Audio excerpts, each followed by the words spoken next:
Kweni. Tukiachana na taarifa hiyo ambayo bado kuna baadhi ya maeneo hapa nchini mvua inaendelea kunya, kwa hiyo tahadhari ikitolewa kwa wenyeji. Vijana wa Gen Z wameendelea kujitokeza kwa wingi kujiandikisha kuwa wapiga kura.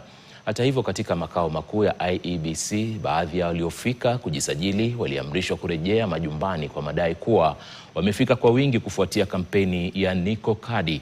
Mwanahabari Martin Opio anaeleza ghadhabu ya vijana hao. Tulipofika katika makao makuu ya IEBC hii leo, taswira ilikuwa sawa na ile ya jana.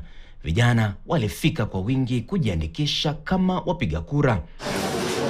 Lawama wakati huu ikiwa mwendo wa aste wa shughuli hiyo inavyofanyika, idadi ikizidi kuongezeka kufuatia hamasa ya Niko Kadi. Wafanyakazi wa IEBC wakionekana kulemewa zaidi na idadi hiyo na kuwalazimu kuwashawishi vijana waliofika kuondoka mida za saa 9 mchana.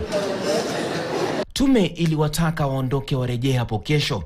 Juhudi hizo hazikufua dafu, kwani vijana walishikilia guu na kukataa kuondoka.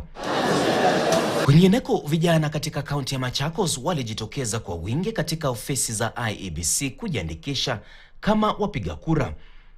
Kulingana na msajili wa eneo bunge Alice Kimani, idadi imekuwa kubwa kupita kiasi tangu Jumatatu, jambo linaloashiria kuongezeka kwa hamasa miongoni mwa vijana katika kushiriki katika mchakato wa uchaguzi. Let me say the turnout is good. Yesterday we had like 122. The day before yesterday it was also over 100.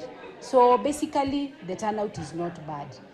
Hata hivyo, vijana sasa wanawasihi viongozi wa kisiasa kuunga mkono juhudi za kuwasaidia vijana wengi zaidi kupata vitambulisho vya taifa, wakibainisha kuwa hili ni muhimu ili kuhakikisha kila mtu anapata fursa ya kujiandikisha kama mpiga kura.